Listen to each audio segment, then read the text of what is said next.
Thank you for joining us today. Today we got Erin Humphrey and Kelly Springer.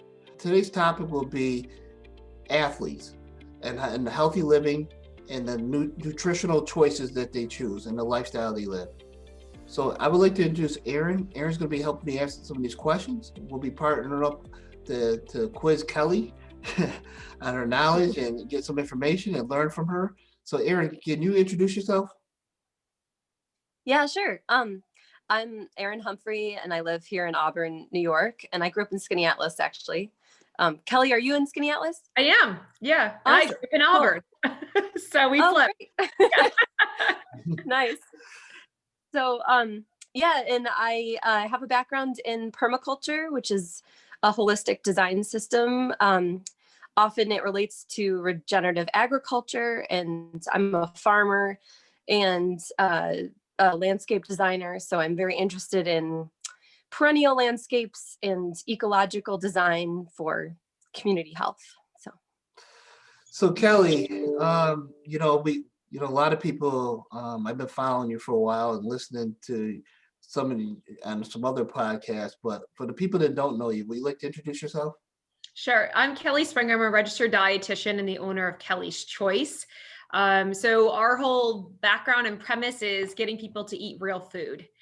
So recently we've also opened up a little bit and turned into a lifestyle company, which goes into my education. I actually have my master's in health ed and always wanted to you could kind of go into all aspects of health, from hydration to sleep, the mental health, also physical health. So I just feel fortunate to do what I do every day and feel happy to be alive and healthy. Okay, Erin, you want to ask your first question? Yeah, sure. It's a bit of a long one, but it's a very good question. So we'll open up.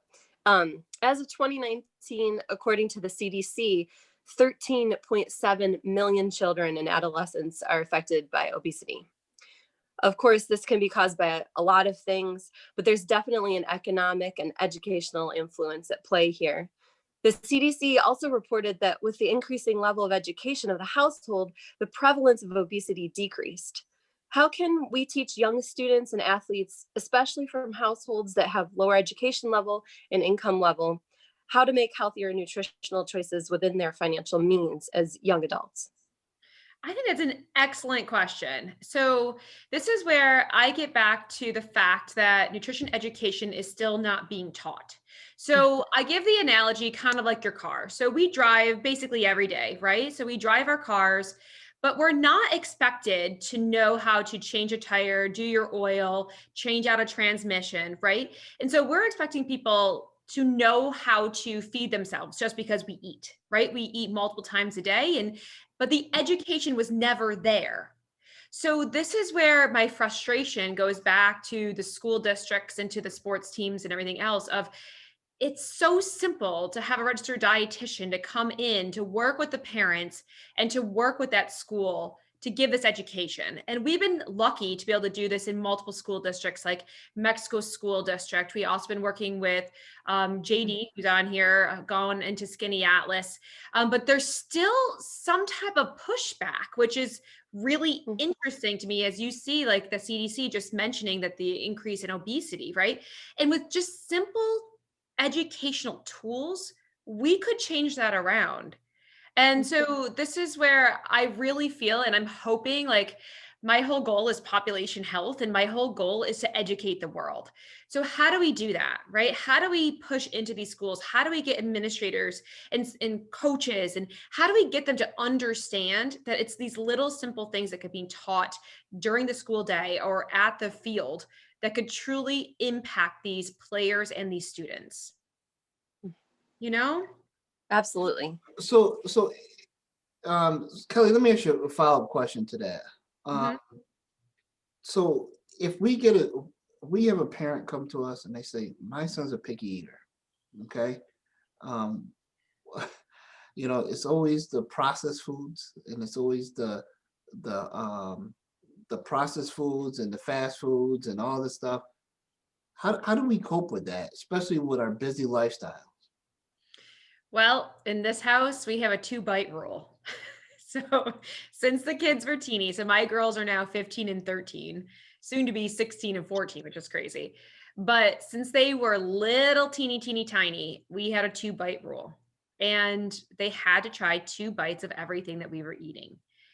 To this day, we still have that rule in place, and knock on wood, I can tell you that my kids eat basically everything. Now, was this rainbows and sunshines every night at dinner? No, it was a lot of work, and I was very diligent because I know how important food is, and I know how much it takes to actually get children to come to that level.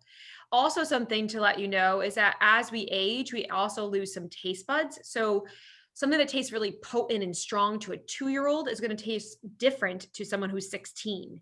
So this is where trying new things and having that 2-bite rule in place really helps to open that palate up. But it does take the parent to be diligent. So a lot of times I look at the parent, I'm like, is the kid a picky eater or are you? So, and I get it. Believe me, there's definitely some things that I don't care for. But I do make sure I keep trying, because just recently, my whole life, I was like, I'm not a big fan of asparagus. But then I had it cooked differently, where they actually shaved the sides and they blanched it. And I was like, oh my God, this is amazing. So our taste buds change, and the way that foods are prepared can change. So I do think that this 2-bite rule, I know it sounds so simple, but it really truly works. That's great. We're gonna implement that in the Muldrow household. Right now. It works. I'm telling you, it works. That is something that I tell them to try to eat half of it or some of it, but the 2-bite rule, that is something we're gonna be putting in place right now. Well, the research states that it takes about 13 exposures to a food to become comfortable with that food. So this is where those 2 bites and always having that kind of there is going to give them that exposure. It's going to have them have that texture so that they are comfortable with that food going forward. That's awesome. I have another question for you, if that's okay. Keep going. Okay, great. Based on your experience as a dietitian and nutritionist, how has nutrition impacted athletes' performance? Oh my gosh. So amazingly, so much impact of performance. So as you now know, there's a lot of dietitians that are hired for professional sports teams. And now almost every single NFL team has a dietitian. I actually am friends with the one for the Kansas City Chiefs. So the ability to increase performance through nutrition has been researched a million different times. So there's a direct correlation. All right, so they're talking in multiple ways on nutrition. So this goes into the hydration aspect, the sleep aspect, and also the food. So it's not just one thing.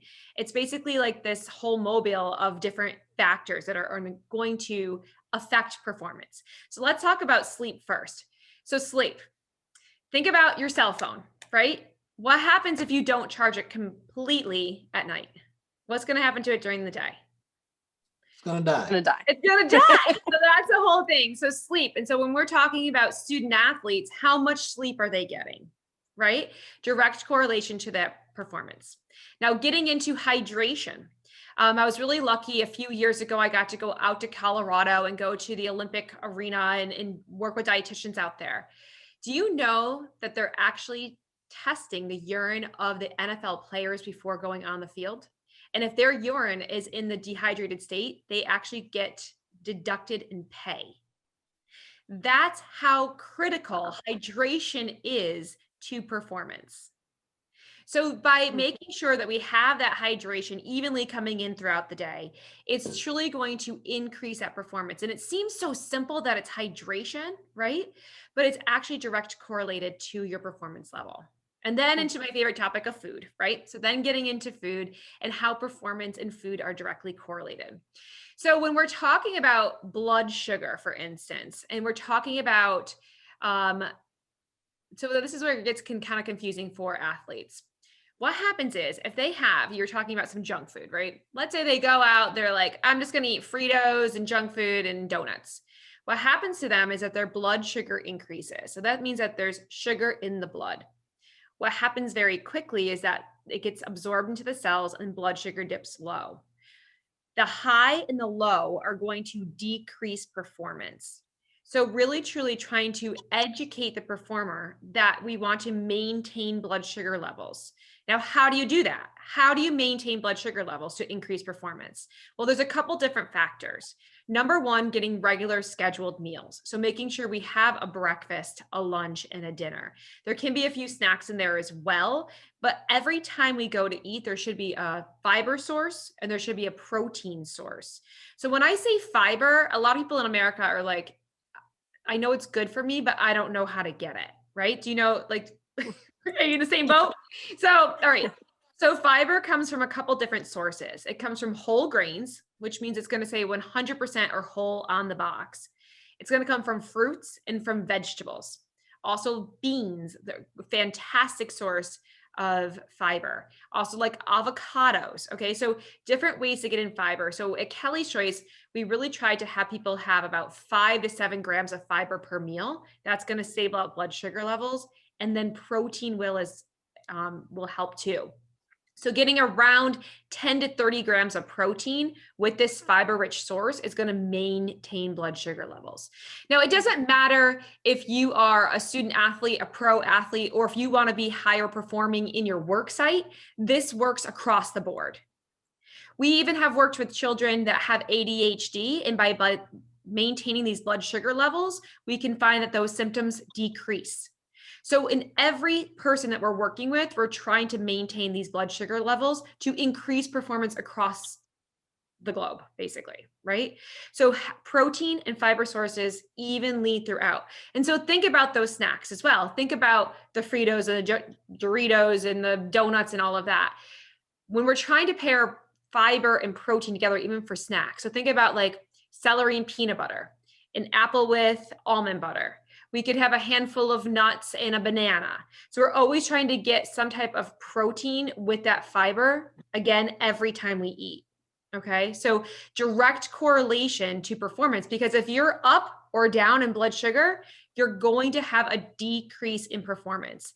In those lows of, even worse, you could like bunk out. So if you've ever heard of like a runner doing a triathlon or a marathon and they bunk out, that means their blood sugar's gone so low that they're not able to perform.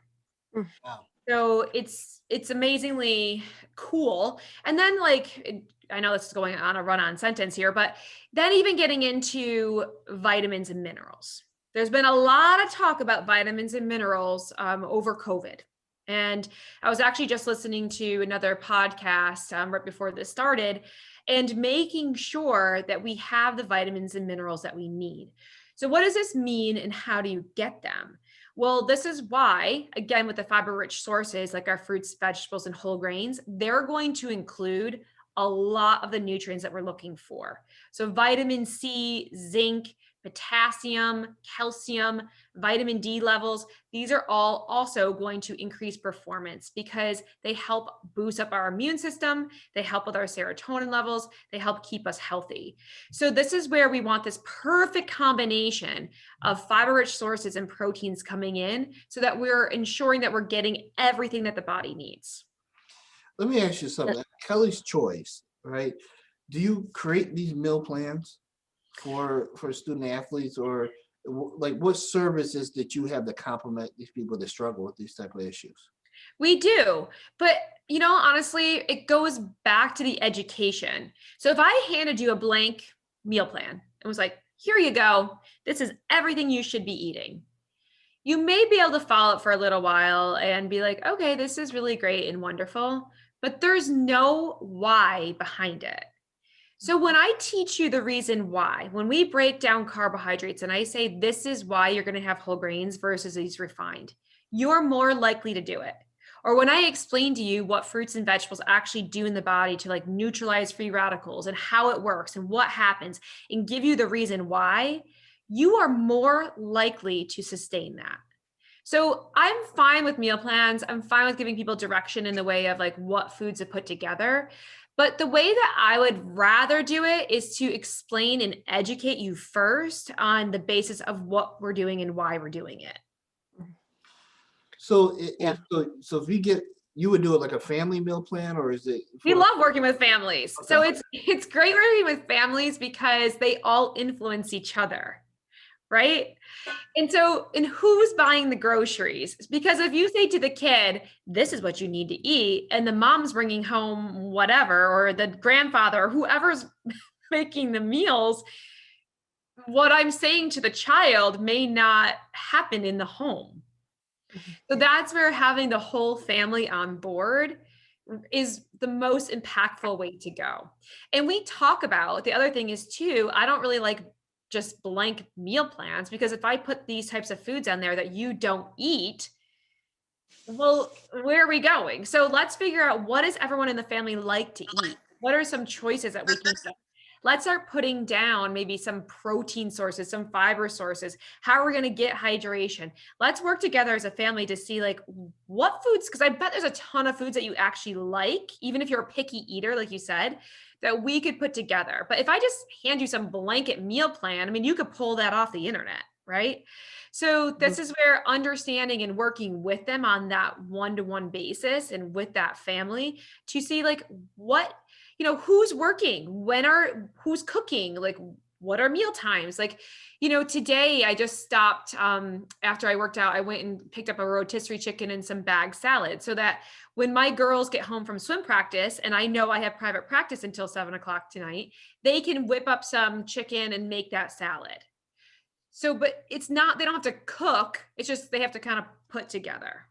Right. But it sounds really empowering for them to know that they can access the kitchen and they can create something for themselves.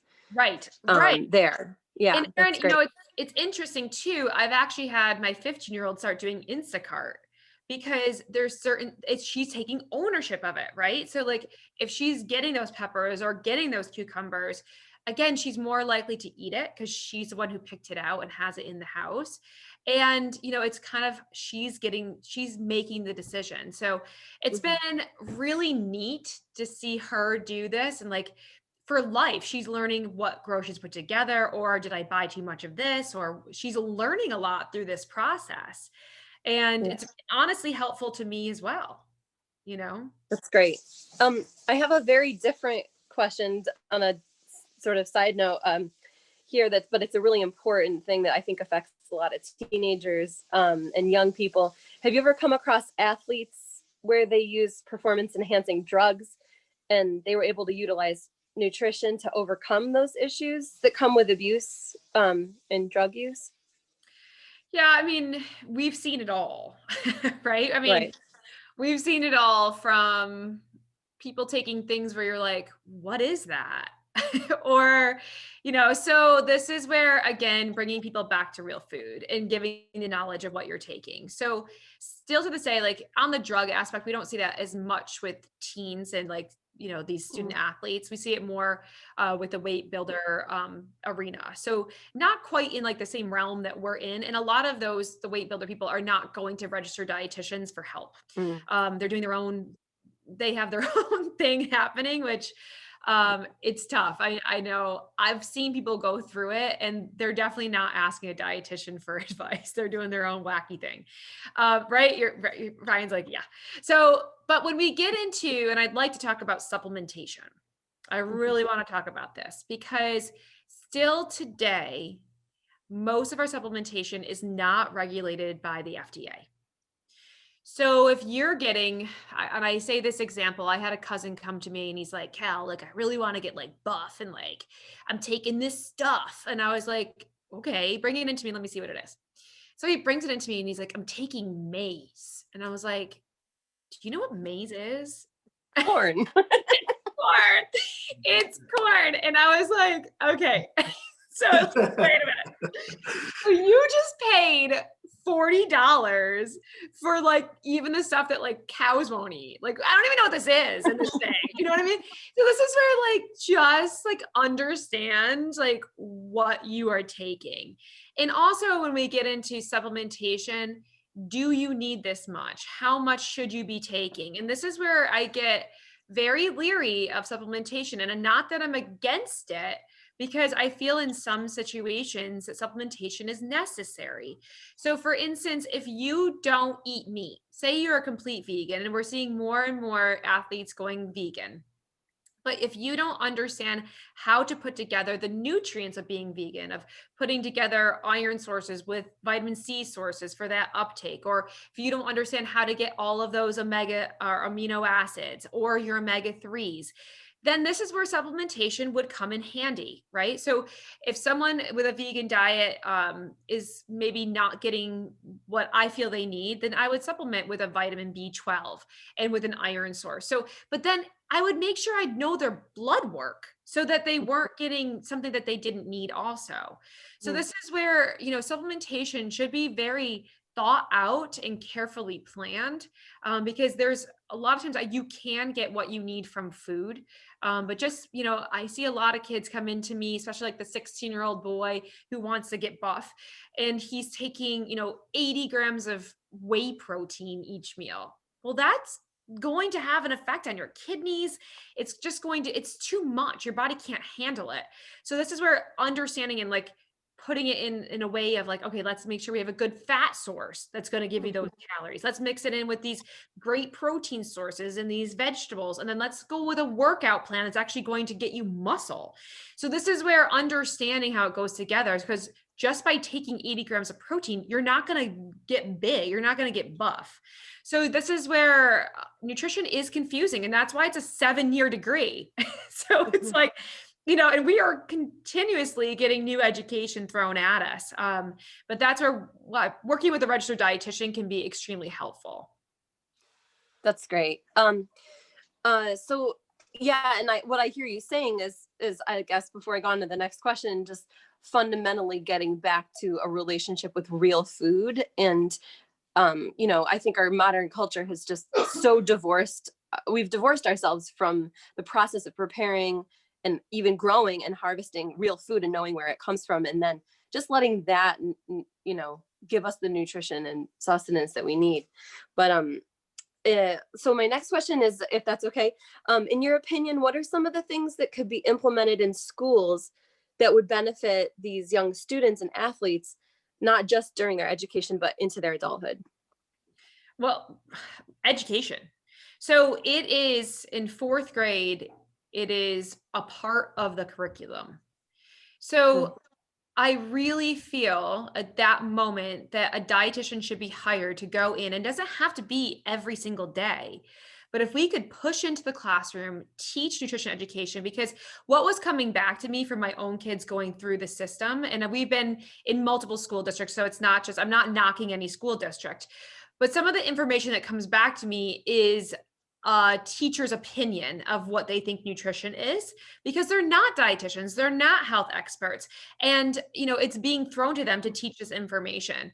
And some of the facts I think are getting a little bit confused. So, my daughter came back at her last one, she's taking a facts class in middle school. And she's like, Mom, I almost raised my hand. I'm like, well, don't, just don't, like, I will, but she's like, some of the information is not correct. And so, I think that if we enlist some experts to come in and teach, how they're having different experts go in and teach about plants and teach about, how to grow a garden and how to plant flowers, or even here they're doing one on artists and having people come in and teach about different artists. I really feel like having experts come in and teach about their subject matter would be more impactful.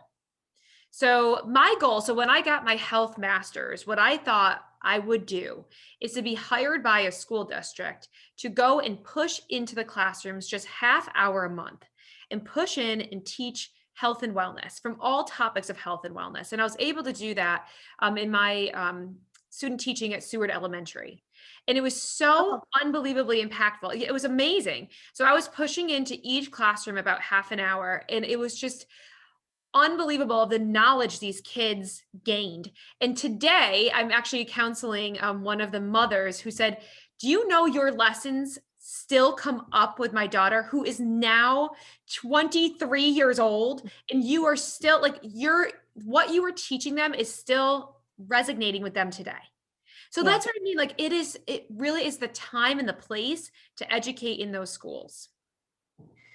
Absolutely. And it's actually interesting you bring up Seward. My husband started an outdoor edible classroom in one of the sort of spaces there outside. And the impact of directly working with vegetables, planting seeds, learning about edible perennials, all that kind of stuff. It has it's something that a kid doesn't forget when they get Right. older.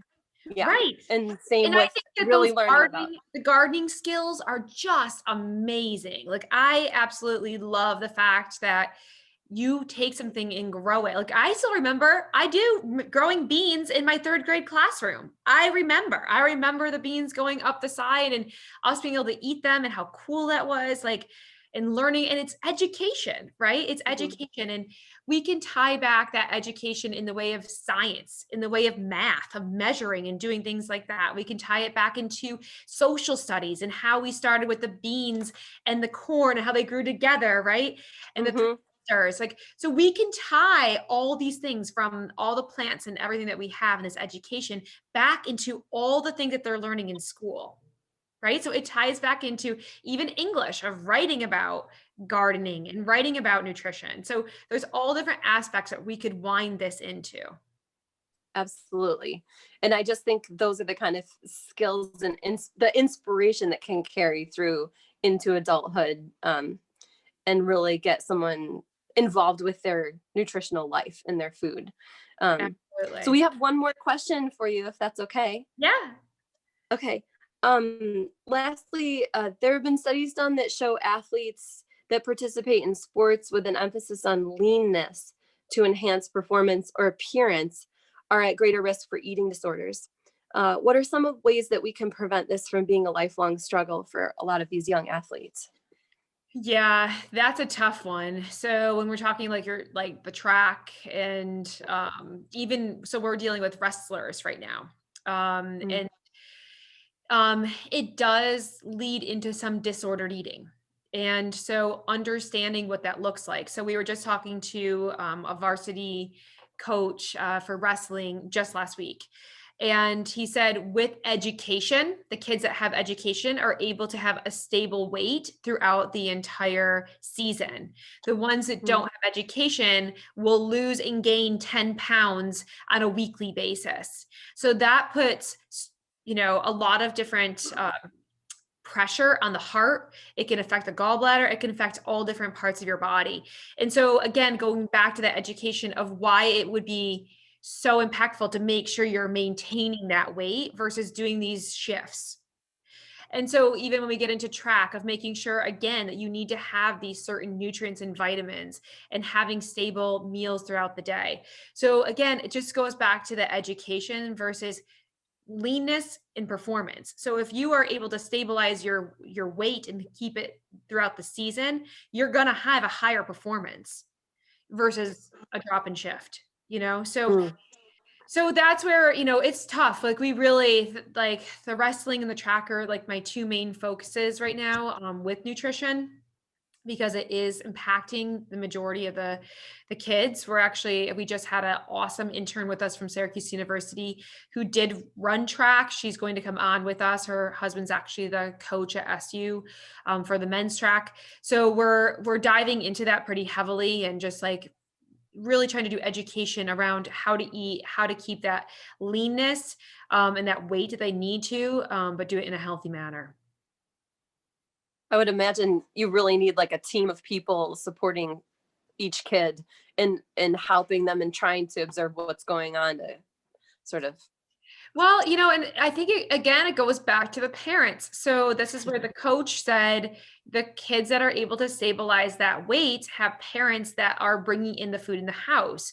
He said, this one kid, he's like, I need you to have, some apples tonight. He goes, we don't have apples in our house. Or I do need the parents to be a part of the education because they are responsible for getting that food. And also that's what's going to set them up into the college life, or you said into adulthood, right? So if we can get them in high school where the parents have having that impact on them, then we're seeing that long-term success. It's complicated. Well, it is complicated, Erin, because it goes back to we do what our parents did. And so it's kind of, I always say it's kind of like religion, where you are usually born into your family that you have that religion, right? And you just do that religion because your family did. Nutrition's very similar. You do what your parents did. You eat that same way. You have those same habits. So when we talk about things like obesity or diabetes being, hereditary, well, so is food is hereditary. So what you're eating and what you're doing, what you're role modeling may be more of an impact than actually genetic, right? So it is hard and it is touchy. And when we start talking to parents about, these are ways that we want you to change, and it's not saying that you're a bad person or a bad parent, you'd never had the education either. So how would you know? Right? So this is where it's not about shaming. It's not about, making someone feel badly. And the good news is you have the ability to turn it around. So we hope to empower people to make these little changes and to make these, these health choices that are going to improve their health. But yeah, we never get into shaming. We always start where people are and try to help them to make those simple changes. But it is change, which is hard. It is. Yeah. Wow, Very cool. this has been really impactful for me, because I come from a culture where the most healthiest food is usually the best tasting, and that's what they bragging. Like they come in with these piles of food that's unhealthy, and everybody's priding themselves on that. And and for the a lot of people in our family has diabetes, and I'm a diabetic, high blood pressure, and it's always type 2. So we can avoid those things with some education. So thank you for this, Kelly and Aaron. I mean, this has been very helpful. Kelly, if you want to give any information on how anybody can get in contact with you or subscribe to anything that you're doing, I think now's the time, because I think that people need to know about how to get healthy. Thank you. So you can go to kellyschoice.org. All of our information's there. Also, you can click on the info at Kelly's Choice. That's how you get in touch with us. There's also a phone number there to call for private practice. Just so you know, a lot of the private practice is covered by insurance. Right now, we can actually submit for United Healthcare and the Empire Plan. So if you have the Empire Plan, there's actually no cost at all to see a Kelly's Choice registered dietitian. We also can submit for Medicare. So anyone that has, any health conditions that wants to see a dietitian. Also, just so you know, Brian, that type 2 diabetes is the #1 reimbursable diagnosis code.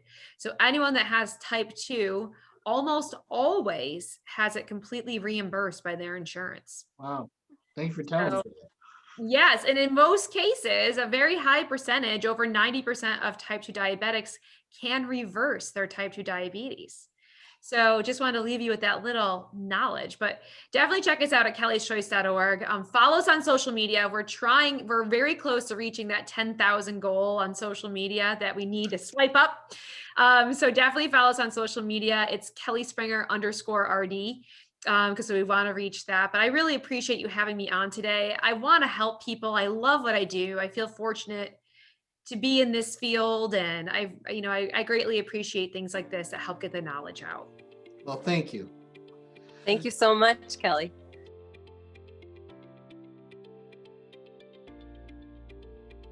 Hey, Kelly, there's something that we do after every podcast, and it's kind of like, this time I'm going to try to make it a little fun, okay? It's kind of like after the podcast or after the interview.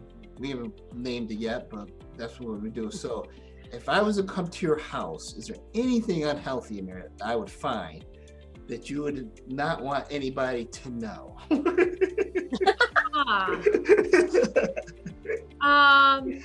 Well, my kids, so we do have balance. I mean, so I guess there's you gotta think that hard, yeah, no, so my whole thing, this is my whole deal, is that I surround myself with healthy food and I surround my kids. So if we want to have, we were laughing the other night because I went to my friend's house for fried chicken and someone's like, "You eat fried chicken?" I'm like, yes, I eat everything. But this is where it's not in my house, right? So we have things well, it's funny because no one really eats it. Like we have Twizzlers and we have gumballs and things like that in the house. And when other kids come here, they're like, oh my gosh, you have Twizzlers and gumballs, and like my kids don't eat it. It's been up there for a year. So it's just very funny. But I guess the one treat is my kids, they love ice cream. They love ice cream. Yeah. So, and with my daughter now doing Instacart, there is ice cream in the house all the time. So that's her one thing. She's like, I just love ice cream, Mom. I'm like, that's okay. It's okay. What about fast food? What's the last time the Springer family been to like a fast food restaurant? Well, I'm talking about real fast food. I'm talking about the McDonald's, the KFC. Yeah. So Brian, which is really, really interesting is that the way that Skinny Atlas is set up, there's no fast food here in town. And it's unbelievable of how we don't go seek it because it's not here. So our version is getting like something like Johnny Angel's, which has like, but it's real burgers and real food. And so it's amazing just not having it in proximity. We don't have it. Wow. So probably the last time I had McDonald's was on a road trip, which no one's gone anywhere, with like driving on Route 90. And I got like, and I still do pretty well. I'll do like the grilled chicken sandwich, versus the fried. And I always tell them like, I don't know, it's kind of like mystery meat, but it's, but it's not like the worst thing in the world. But it really is interesting to me that without that proximity of having it close by, that the kids here in town don't eat it. You know what? That's so interesting because it is. Because every one of our trips ends up at McDonald's. Because they're so, and I gotta tell you, after hearing what you have in your house that you call unhealthy, like a couple of little ice cream and some gumballs, we got some work to do in our family. I'm telling you right now. Well, I think I would love to I've always wanted to do a show that's called like Inside Outside Beauty. And I would love to do a whole thing where I come into like people's kitchens and just like, we're like, okay, what's going on? What's going on in this house? Because my whole thing is no one is a hero. No one is a hero. So if you put Doritos in my house, I would eat them. I love Doritos. They are salty, crunchy, orange chemical goodness, right? Like they are delicious. But that's why I don't bring them in my house. So I think when you surround yourself with healthy food items, you don't have that constant, like someone calling you saying, Kelly, come eat the Doritos, right? Like, because you do, when that food's in your house. So that's where I always tell my patients, I'm like, I want you to think of my head on your shoulder in the grocery store. And I want you to think of my head saying to you, can you handle this food in your house? Can you handle this? Can you handle it? Because I know if I bring home a huge bag of Hint of Lime Tostitos, I'm going to polish those off to the point where the corners of my mouth hurt, right? I'm going to just like attack them, right? So that's where if we're at a party or something and they're there, I can have them, sure. But having them in your house is just setting you up for failure. You know what? I will, when you do that, you can come to our house. Okay. As long as you don't put out no podcast or Instagram, because we're going to fail miserably. But we'll be your first project. So, But it is amazing of just swapping some things out. And that's the thing. I never have to tell my kids no. Do you know how many, I never have to regulate food.